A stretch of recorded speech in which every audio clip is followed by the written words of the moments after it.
My name is Sadie, and at 28 years old, I thought having my own apartment meant freedom.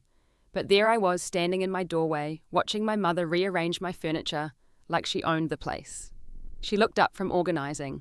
My bookshelf smiled and said, "Welcome home, honey, dinner's almost ready." I dropped my work bag, exhausted, knowing this had to stop. Before I share how I finally reclaimed my space, I'd love to know where you're watching from. Please hit that like button and subscribe if you've ever dealt with boundary-crossing family members. Now let me tell you about the surprise that changed everything. Growing up in suburban Minneapolis, I never understood what personal space meant because Margaret, my mother, made sure I never had any. She picked out my clothes when I was 18, insisting that my choices were too rebellious, even though I just wanted to wear jeans instead of the floral dresses she preferred.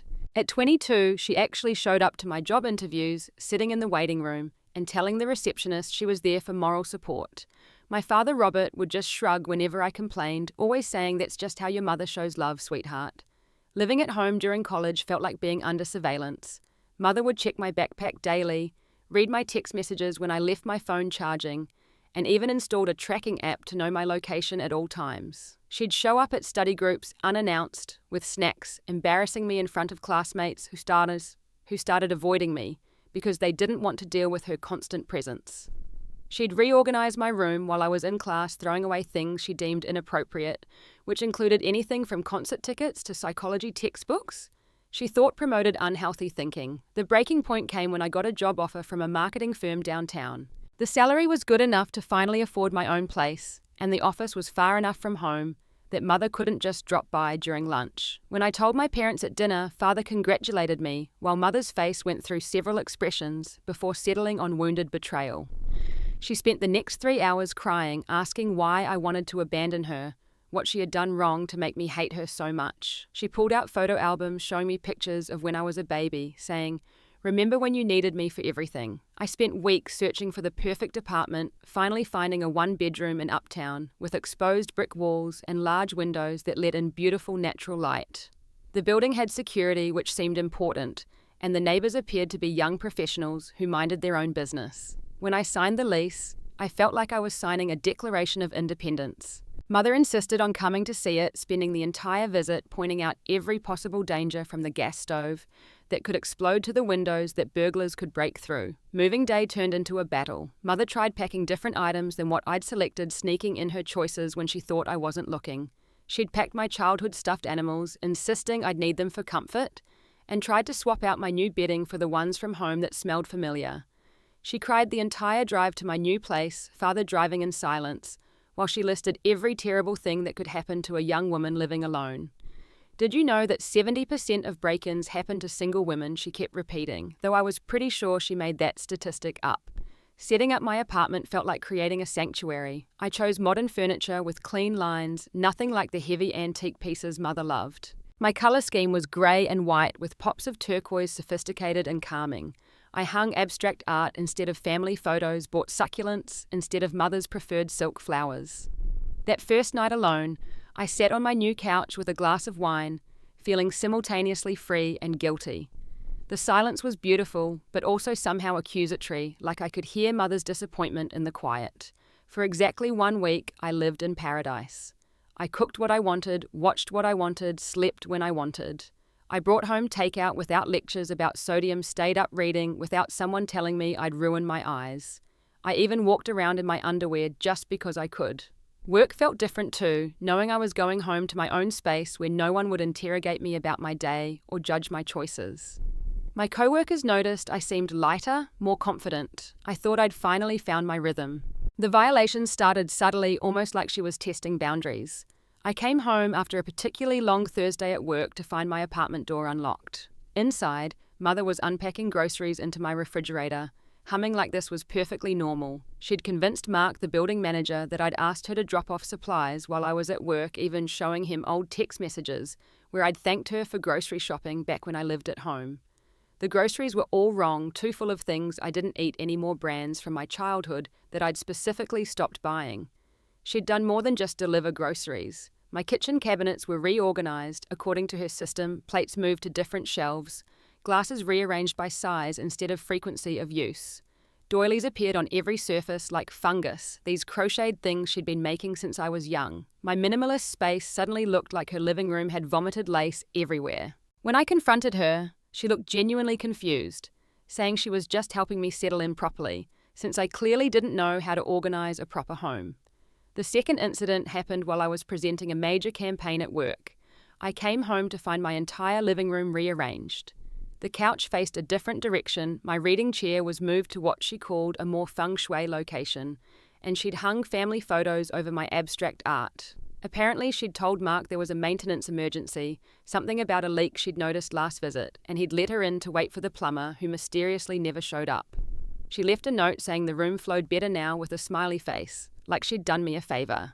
That's when I discovered she'd made copies of my keys during moving day. She admitted it casually when I demanded to know how she kept getting in, saying of course she needed keys for emergencies. What if I fell in the shower and no one could reach me for days? She'd been coming while I was at work, leaving little evidence except for those passive-aggressive post-it notes, suggesting improvements.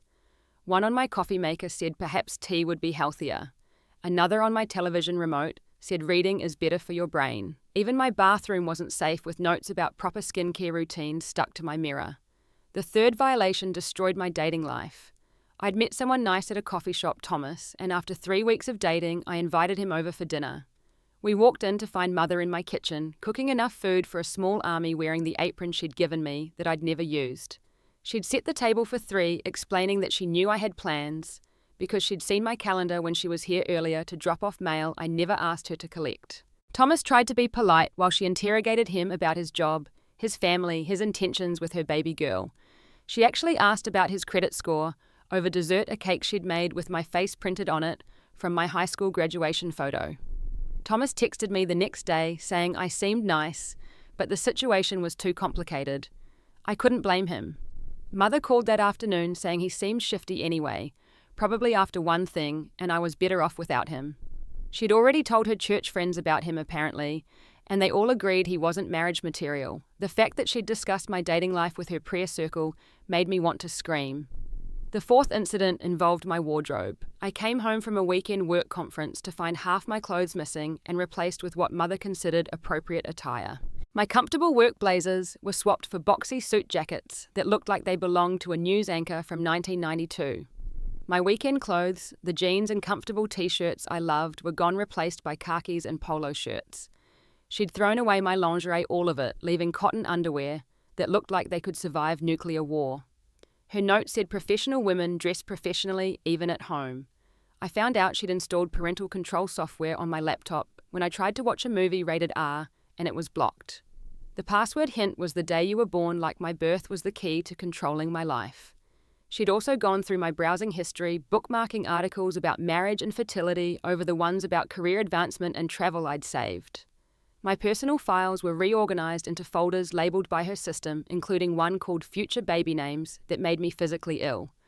My neighbors started making comments. The older lady across the hall mentioned my mother certainly visits a lot. How nice to have such a close relationship. The couple next door asked if my mother was moving in since they saw her there so often. Even the delivery drivers recognized her, sometimes handing her my packages directly, since she was usually there to sign for them anyway. Mark, the building manager, pulled me aside one day to delicately ask if everything was okay, saying my mother seemed very concerned about my living situation. Work began suffering because I couldn't concentrate constantly, worried about what I'd find when I got home. My coworker Jessica noticed me checking my phone obsessively, looking at my doorbell camera app to see if Mother was there. During a presentation, I actually stopped mid-sentence because I got a motion alert and saw her letting herself in with a vacuum cleaner. My friend Amy from college came to visit and found Mother reorganizing my bathroom cabinet, leading to an awkward confrontation where Mother insisted she was just helping while Amy stood there stunned. The attempted confrontation with my parents was a disaster. I drove to their house on a Sunday determined to set boundaries. Mother cried the entire time, asking Father to tell me how this was breaking her heart. She pulled out my baby book showing me pages where she'd documented every milestone, saying she'd devoted her entire life to me. Father sat there saying maybe we could compromise, suggesting Mother could have scheduled visit times, completely missing the point that she shouldn't have keys at all. When I took the keys from her purse, she accused me of elder abuse, actually using those words, even though she was only 53 and in perfect health. The escalation happened gradually, like a pot slowly boiling until suddenly it was overflowing. Mother started showing up during my work from home days, using her key to let herself in while I was on video calls. My colleagues could see her in the background dusting or reorganizing, and I had to mute myself to tell her to leave. She'd mouth sorry, but continue cleaning, like being quiet made it acceptable. Once she actually joined my call, introducing herself to my team as Sadie's mother, just checking in, which led to my boss privately asking if I needed some personal time to handle family issues. I discovered she'd been intercepting my mail when important documents started going missing. She had all my packages delivered to their house for safety, opening them to check if the contents were appropriate. When I bought a new dress for a company event, she returned it without telling me, replacing it with her choice, which I found hanging in my closet the day of the event. She'd been reading my credit card statements, circling purchases she disapproved of with red pen, and leaving them on my counter with Bible verses about fiscal responsibility. The workplace interference reached new heights when Mother called my boss directly. She introduced herself as my emergency contact, which was technically true because I'd never updated the forms and expressed concern about my stress levels. She suggested maybe I wasn't ready for additional responsibilities, that perhaps the promotion track was too much pressure for someone my age. My boss thankfully told me about the call, but the damage was done. I looked unstable, like someone whose mother had to intervene in their professional life. Finding out she'd given herself as my emergency contact everywhere became apparent when I got a call from my dentist confirming the appointment Mother had scheduled for me. She'd done the same with my doctor, booking a full physical because she thought I looked pale. The gynecologist's office called about the fertility consultation she'd booked, saying my mother was very concerned about my biological clock. The receptionist actually said how sweet it was that my mother was so involved, clearly not understanding the violation of scheduling medical appointments for another adult. The birthday party ambush was particularly horrible. It was a Friday, my actual birthday, and I'd planned a quiet evening with Netflix and wine. I walked into my apartment to find it full of Mother's church friends, all women over 60, who immediately started singing Happy Birthday in harmonious parts they'd clearly rehearsed.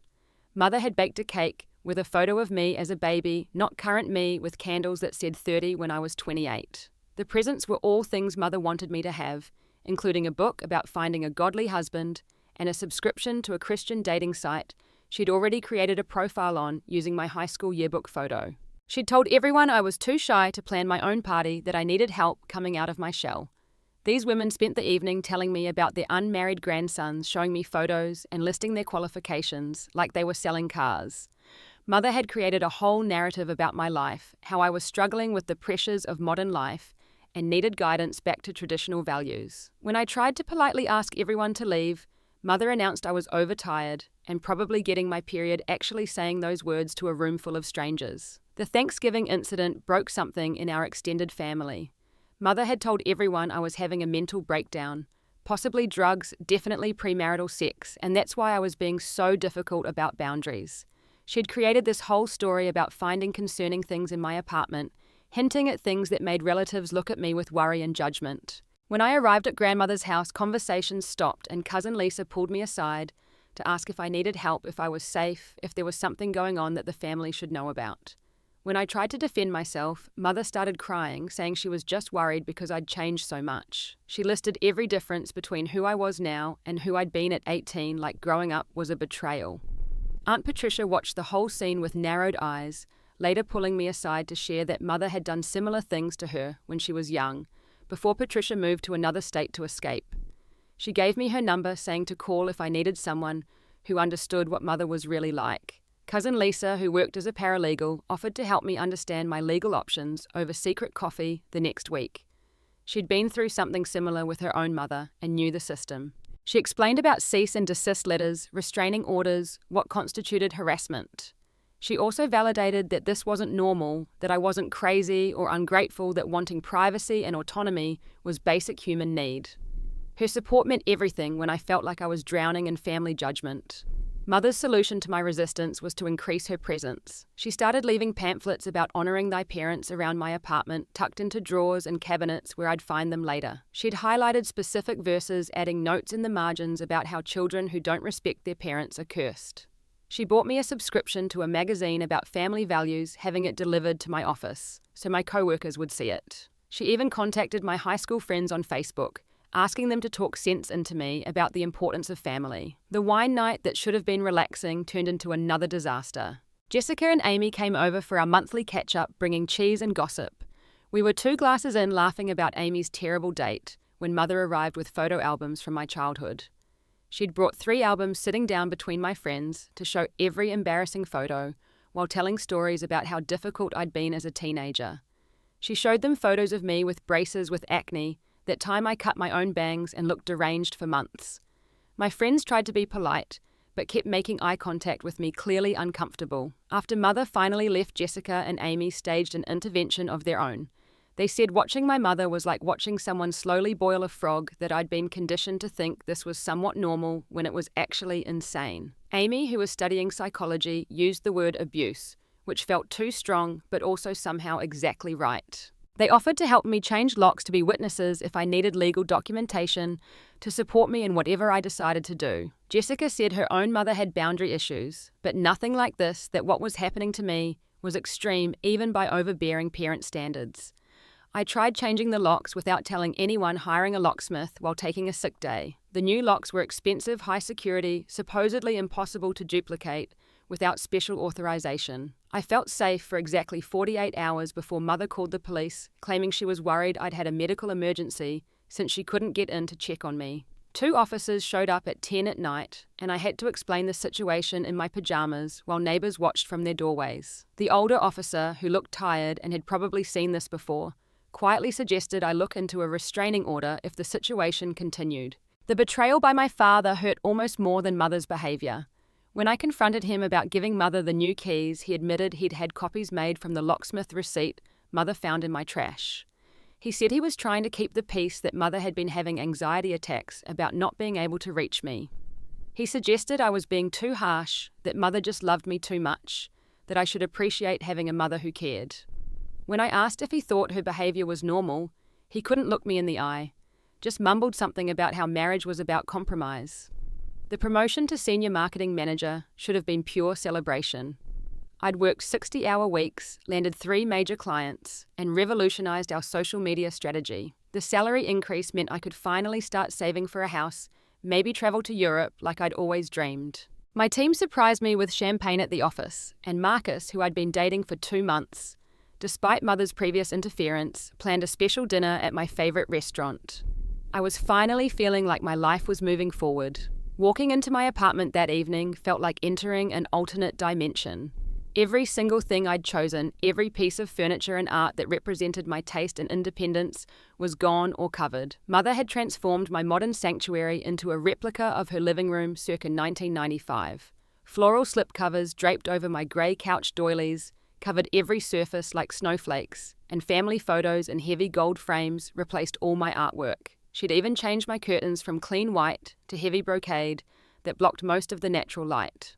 The bedroom violation was the worst. Mother sat on my bed, going through my nightstand drawer where I kept personal items, including birth control and intimate things meant for private moments with Marcus. She held up the pills like evidence in a court case, shaking her head with disapproval. She'd found other things too, items that made my face burn with humiliation as she lectured about purity and self-respect. She'd already thrown away the lingerie Marcus had given me for our 1-month anniversary, replacing it with flannel nightgowns that looked like something from a convent. Her words cut deep as she explained how disappointed she was in my lifestyle choices. She said she'd raised me better than this, that I was acting like a common whore, actually using that word. She'd been through my phone while I was at work, finding photos Marcus and I had taken on a weekend trip.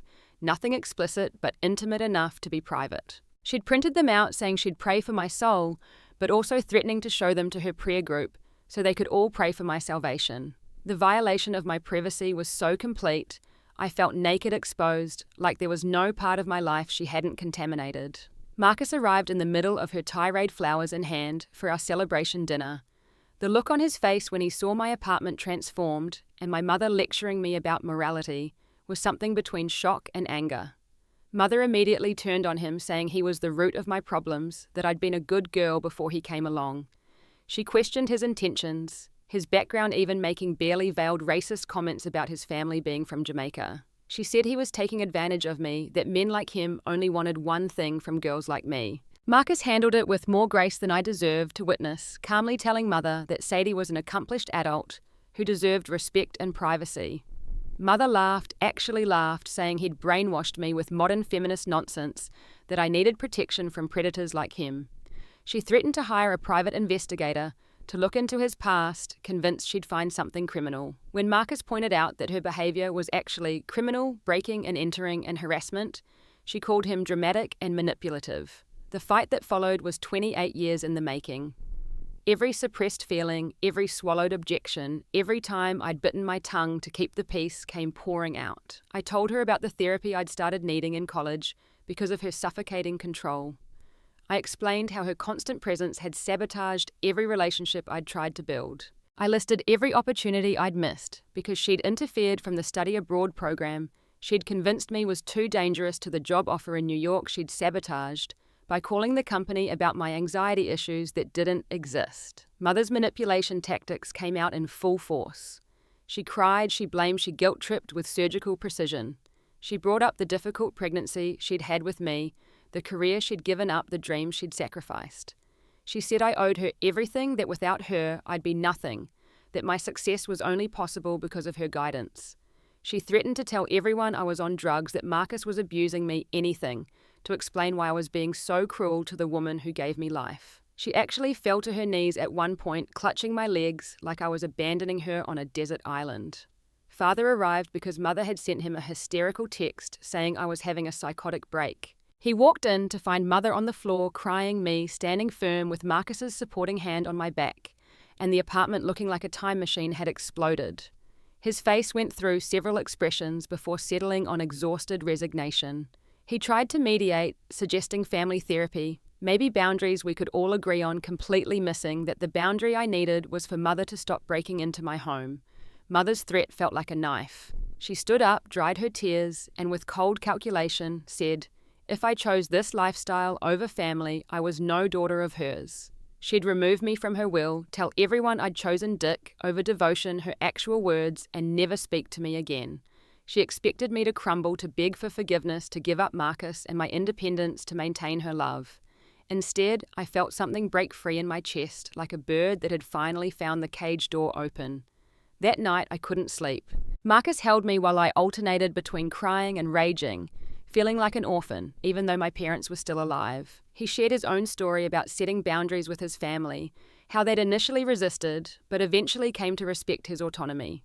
He said the surprise he'd been planning for our dinner was asking me to move in together, but he understood if I needed time to process everything. His patience and support made me realize what actual love looked like, supportive and freeing rather than suffocating and controlling. Jessica and Amy came over the next morning with coffee and notebooks ready to plan. We sat in my still disrupted apartment, pushing aside doilies to make space for our strategy session. Amy had researched legal precedents for similar situations, printing out articles about adult children, successfully getting restraining orders against invasive parents. Jessica had a friend who was a security expert, someone who could help me protect my space properly. We spent hours planning what I later came to think of as the surprise that would change everything. Cousin Lisa arrived that afternoon with legal documents and a determined expression. She'd spent the morning preparing a cease and desist letter template, explaining how to document everything for potential legal action. She also shared that other family members had been talking, that Aunt Patricia had been spreading the truth about Mother's behavior, creating cracks in the unified front Mother had tried to maintain. Apparently, Grandmother had started questioning Mother's stories, remembering her own struggles with boundaries when her children were young. The plan started taking shape. Marcus suggested using Mother's own tactics against her, setting a trap that would expose her behavior incontrovertibly. If she thought I was gone, she'd definitely come to fix my apartment again, and this time we'd be ready. Lisa said if we documented it properly, it would be enough for legal action if needed. Jessica offered her apartment as a base of operations, and Amy started researching the best cameras for surveillance. What had seemed like an impossible situation suddenly had a solution, even if it meant potentially losing my family. The plan required precision and patience, two things I'd learned from years of dealing with Mother's manipulation. First, I met with Mark, the building manager, explaining the full situation with documentation Lisa had helped me prepare. His expression went from skeptical to horrified, as I showed him the timeline of violations, the photos of my apartment being transformed, the police report from the wellness check incident. He immediately agreed to change the building access codes and put Mother on a do not enter list, apologizing profusely for enabling her access. Installing the cameras required careful consideration of legal requirements. Lisa researched the laws about recording in private spaces, determining that as long as I posted notice about surveillance for security purposes, I was within my rights. We installed them everywhere, except the bathroom, making sure to capture every angle of the living space. The system sent alerts to my phone and automatically backed up to cloud storage, creating indisputable evidence. Each camera was tiny, practically invisible, unless you knew where to look. The cease and desist letter was a masterpiece of legal language. Lisa had crafted it to be comprehensive, but clear, listing every violation with dates and descriptions. It explicitly stated that Mother was no longer welcome in my apartment without prior written permission, that any further contact should go through a lawyer, and that continued harassment would result in criminal charges. We had it notarized and sent via certified mail to create a paper trail with copies kept in multiple locations for safety. The trap itself was almost too easy to set. I called Mother on Wednesday, knowing she'd be at her weekly prayer group where she'd have an audience. I told her I was going away for a long weekend with Marcus, heading to a cabin in Wisconsin for some time to think about our relationship. I made it sound like we were having problems, knowing she'd be unable to resist the opportunity to save me from him. Her voice immediately brightened, saying space was good, that I'd see clearly once I was away from his influence. Coordinating with friends required military precision. Jessica created a group chat with updates and assignments. Amy would monitor the cameras from her apartment, recording everything. Marcus would be with me at his place, providing both alibi and emotional support. Lisa would be on standby with legal documents. Aunt Patricia, who'd enthusiastically joined our plan when Lisa reached out, would arrive at the crucial moment with several other family members who'd grown tired of Mother's behavior over the years. The preparation included restoring my apartment to exactly how I wanted it. We removed every doily, every family photo, every trace of Mother's improvements. I rehung my abstract art, arranged my furniture how I preferred, and even bought new items that explicitly reflected my taste, including a piece of modern sculpture Mother would particularly hate. The apartment looked like mine again, a space that reflected who I was rather than who Mother wanted me to be. Setting up the recording equipment went beyond just security cameras. Lisa suggested audio recording as well, so we placed voice-activated recorders in the strategic locations. Everything would upload automatically to a secure server, creating multiple backups of whatever happened. We even set up a live stream that trusted family members could watch in real time, making them witnesses to whatever Mother did. The technical setup felt like preparing for a military operation, but the stakes were just as high for my personal freedom. Creating a presentation of boundaries and consequences took emotional energy I didn't know I had. With Marcus's help, I wrote out exactly what I needed from Mother going forward, including respecting my privacy, returning all copied keys, and attending therapy before any relationship could continue. We also listed the consequences for violations, starting with no contact periods and escalating to legal action. The document was firm but not cruel, offering a path forward if Mother was willing to change. The electronic locks with keypads were expensive, but worth it for peace of mind. Each person got their own code that could be tracked and revoked remotely. I could see exactly who entered and when, getting notifications on my phone. The system also included a doorbell camera that recorded anyone approaching with night vision and motion detection. Mark was so impressed he started recommending the system to other tenants who had security concerns. Door sensors that sent alerts felt like maybe too much until Amy pointed out that Mother had previously entered through windows when desperate.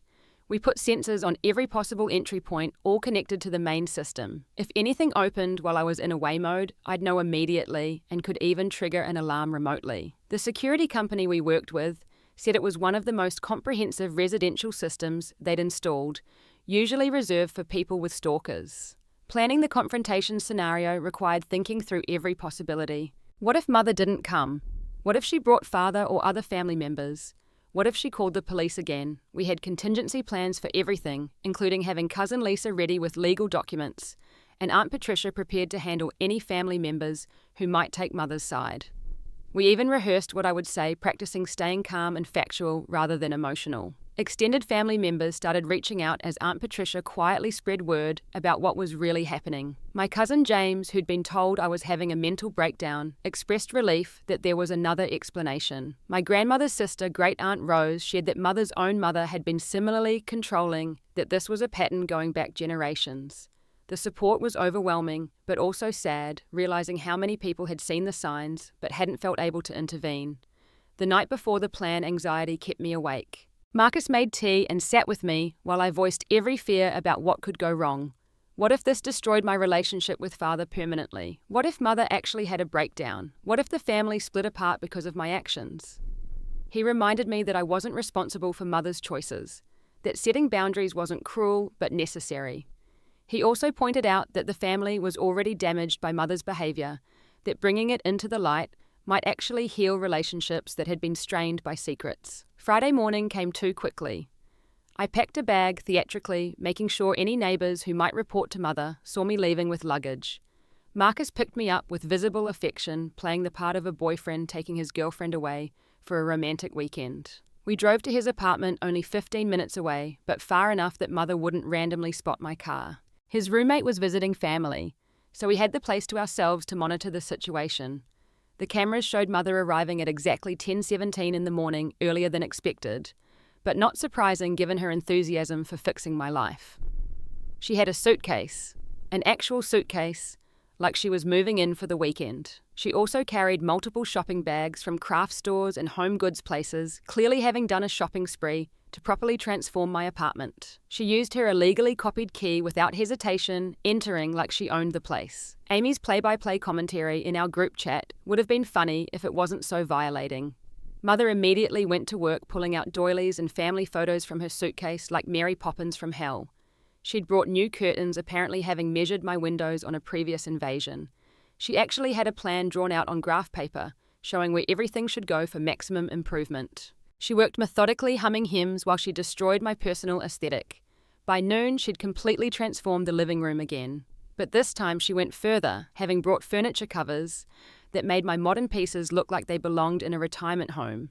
She'd even brought a new coffee table runner with Bible verses embroidered on it, replacing my simple glass surface with religious decoration. She hung a massive family portrait over my television, one from when I was 15, with braces and unfortunate bangs, clearly chosen to remind me of when I was under her complete control. The kitchen received similar treatment, with new shelf liners featuring roosters and gingham patterns. She'd brought a full set of dishes, apparently deciding mine weren't appropriate, stacking them in boxes to take away. She replaced my coffee maker with one she approved of, even though mine was practically new and expensive. She threw away my wine rack, leaving a note that alcohol was the devil's gateway. She even brought new food, cleaning out my refrigerator of anything she deemed unhealthy and restocking with her choices. At 2 o'clock, the church group arrived. Mother had actually organised an intervention, complete with materials about wayward daughters and the importance of honouring parents. These 5 women, all in their 60s or 70s, sat in my living room discussing my moral failings while eating cookies Mother had baked in my oven. They'd brought gifts, mostly religious books and pamphlets about finding a godly husband. One woman had even brought her grandson's photo and resume, which she left on my coffee table like a business proposal. The discussion they had about me while thinking I was absent was enlightening and infuriating. Mother painted a picture of a daughter lost to modern corruption, seduced by feminism and sexual liberation. She actually used the phrase possessed by Jezebel's spirit, which would have been funny if she wasn't serious. She told them about finding birth control and adult items, making it sound like she'd discovered a drug den rather than a normal adult woman's belongings. The other women clutched their pearls and promised to pray for my salvation. At 3:45, right on schedule, I walked through my door with my support squad. Marcus was beside me, Jessica and Amy behind us, Cousin Lisa holding legal documents, and Aunt Patricia bringing up the rear with Great Aunt Rose and Cousin James. The look on Mother's face was priceless, shifting from shock to anger to calculated innocence in seconds. The church ladies looked confused, clearly having been told I was away for the weekend. I stayed calm, exactly as we'd practiced. I pulled out my phone and showed the live stream on my television, the same one that had been recording everything since morning. The church ladies watched themselves discussing my moral failings, their faces turning various shades of red. One immediately stood to leave, muttering about being deceived. Mother tried to turn off the television, but I'd locked the controls remotely. Everyone had to watch Mother systematically violating my privacy, going through my drawers, reading my journal out loud to her friends. Lisa stepped forward with the cease and desist letter explaining in legal terms what Mother had done wrong. She listed the crimes: breaking and entering, theft, harassment, defamation of character, and intentional infliction of emotional distress.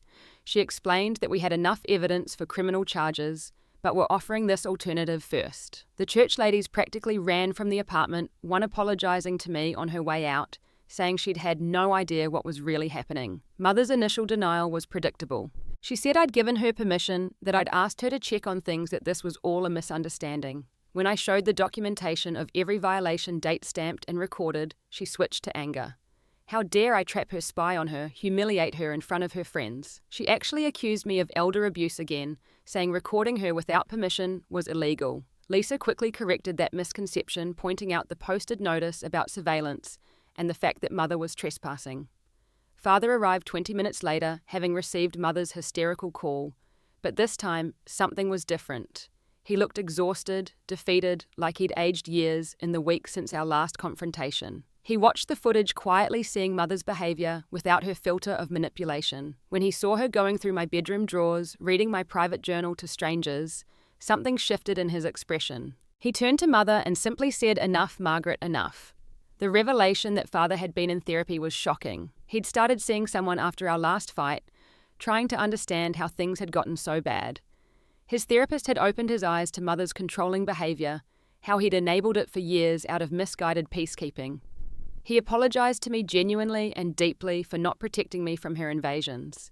He said he'd been so focused on avoiding conflict that he'd sacrificed his daughter's well-being, and he was done doing that. Mother's breakdown was theatrical, but somehow also genuine. She sobbed about losing her baby, about not knowing who I was anymore, about everything changing too fast. But she still wouldn't acknowledge the harm she'd caused.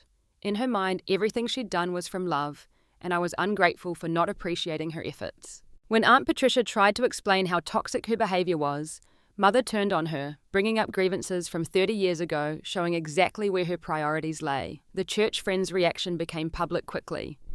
One of them, Mrs. Henderson, actually called me the next day to apologize properly.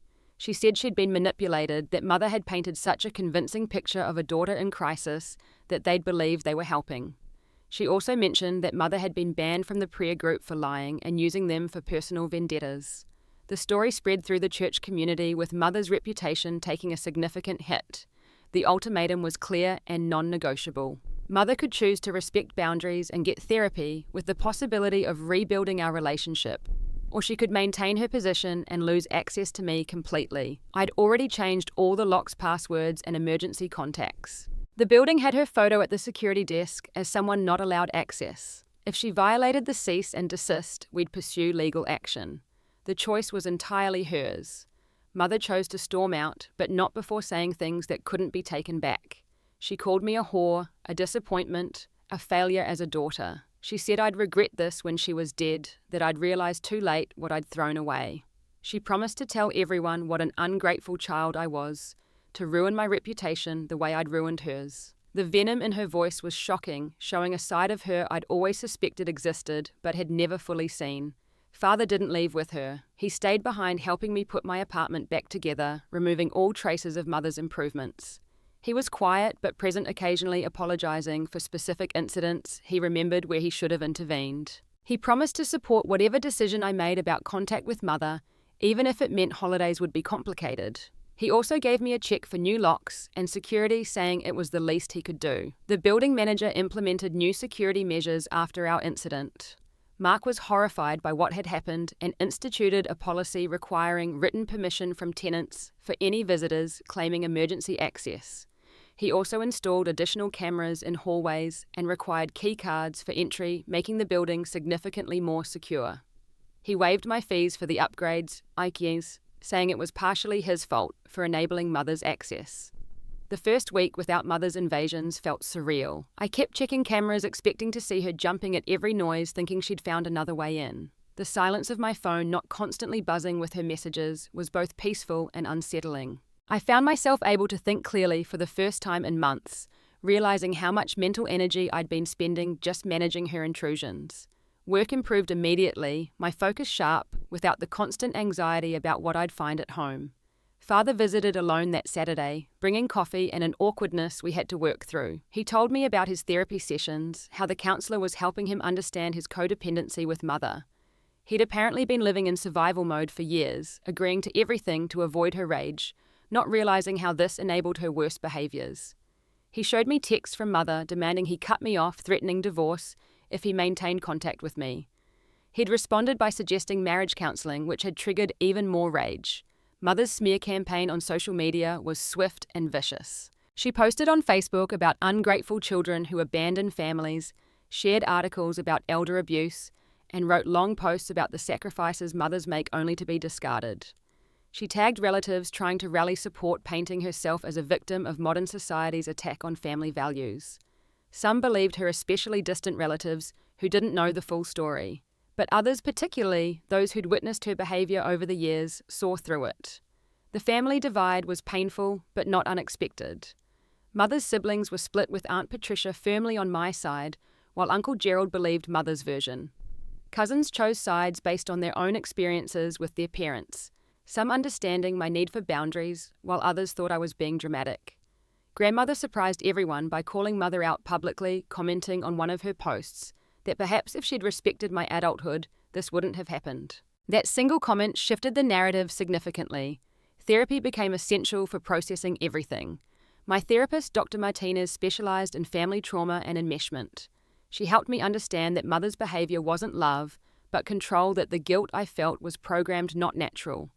We worked through childhood memories I'd suppressed, times when Mother's control had prevented normal development. I realized I'd never learned to trust my own judgment, because Mother always insisted hers was better. The process was painful but liberating. Marcus's patience during my healing was extraordinary. He never pushed, never demanded more than I could give while I worked through the trauma. He attended some therapy sessions with me, learning how to support without enabling. He shared his own journey of breaking free from family expectations, how his parents had initially rejected his choice to pursue art instead of medicine, but eventually came to respect his path. His presence was steady and calm, the opposite of the chaos I'd grown up with. Work flourished without the constant stress. My creativity returned, leading to a campaign that won a major industry award. My boss commented on my transformation, saying I seemed like a different person, more confident and assertive. I was able to take on more responsibility without fear that Mother would sabotage it. The promotion I'd received was just the beginning, with hints of bigger opportunities coming. Success felt possible now that I wasn't being actively undermined. 3 months passed before Mother attempted contact. The letter arrived through her lawyer, demanding an apology and retraction of the cease and desist. She claimed defamation of character and emotional distress, threatening to sue me for damaging her reputation. Lisa helped me respond through legal channels, reiterating the evidence we had of her crimes and suggesting she focus on therapy rather than litigation. The lawyer apparently advised her to drop it after seeing our documentation. Father filed for separation after 6 months of marriage counseling failed. Mother refused to acknowledge any wrongdoing, instead escalating her behavior toward him. She'd hidden his belongings, monitored his communications, and even followed him to therapy appointments. The final straw was her attempting to get him fired by calling his employer with false concerns about his mental stability.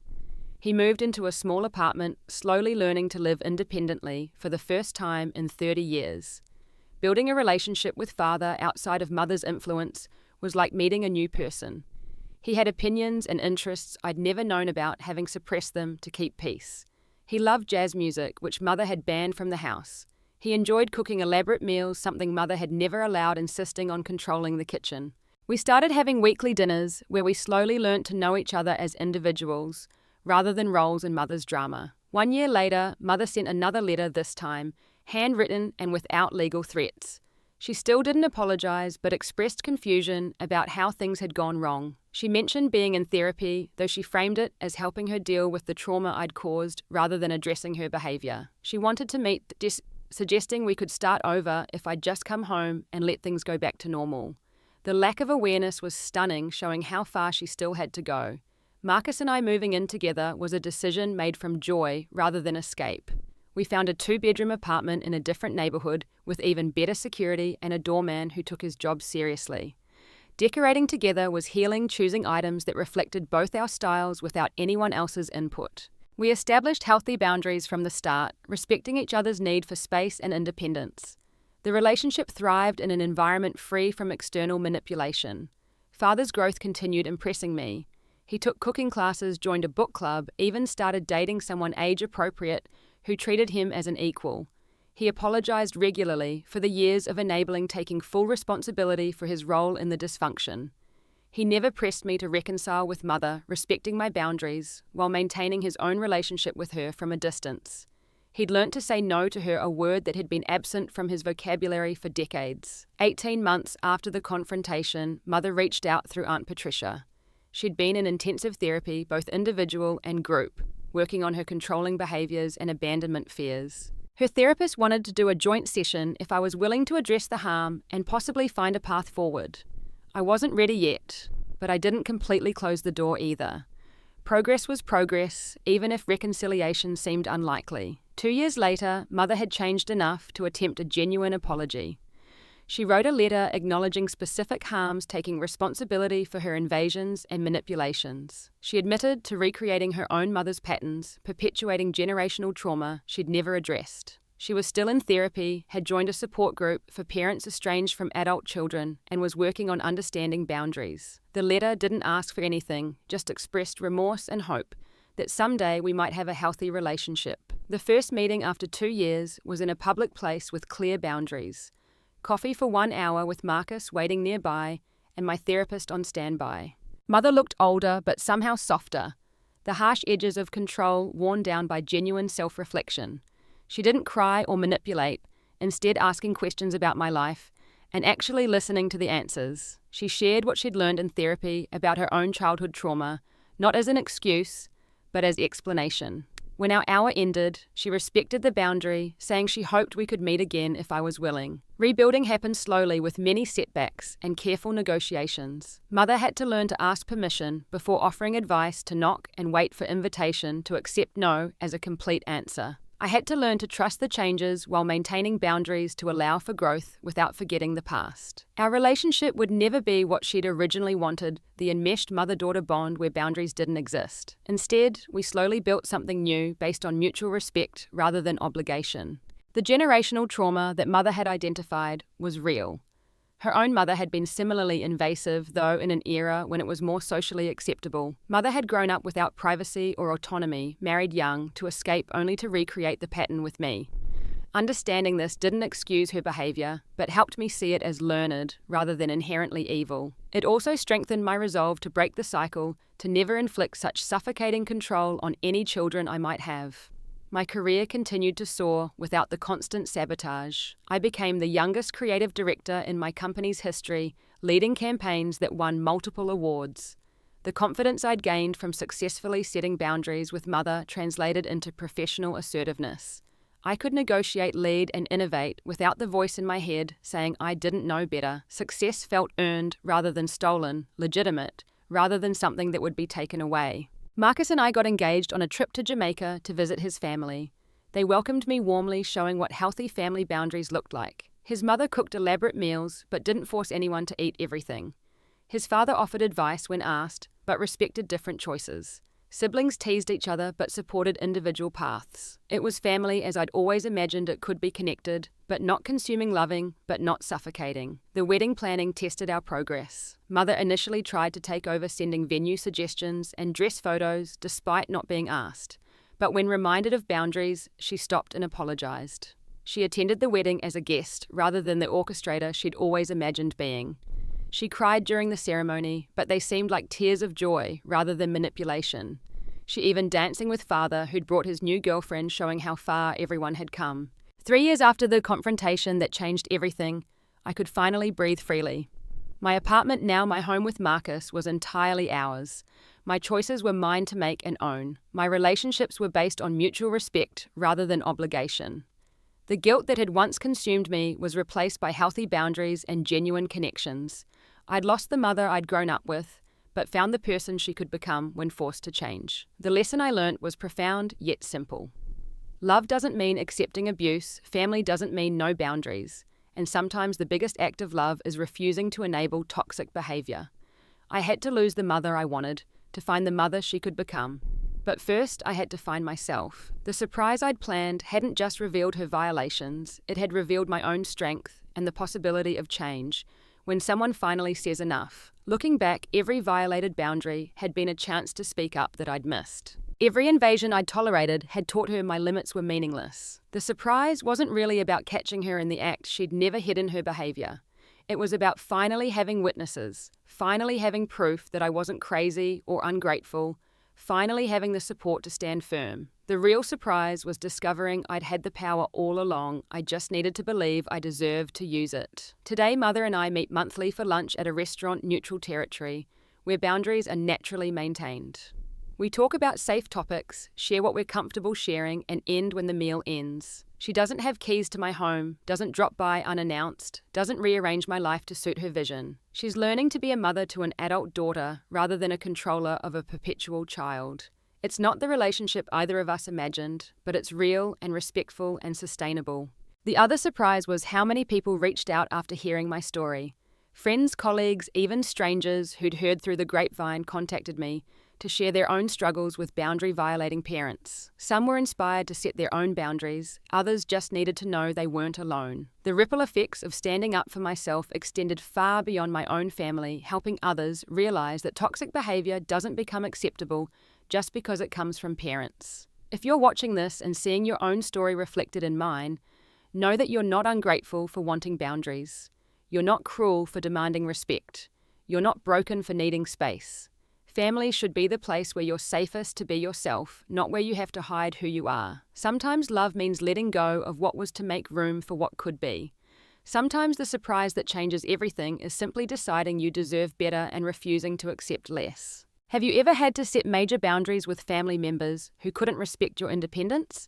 What was your turning point when you finally said enough? I'd love to hear your stories in the comments below. If this resonated with you, please hit the like button and subscribe for more stories about overcoming family dysfunction and finding your own path. Share this with someone who might need to hear that they're not alone in dealing with invasive parents. Thank you for listening to my journey, and remember your space, your rules, your life. May you find the strength to claim what's yours and the wisdom to maintain boundaries with love.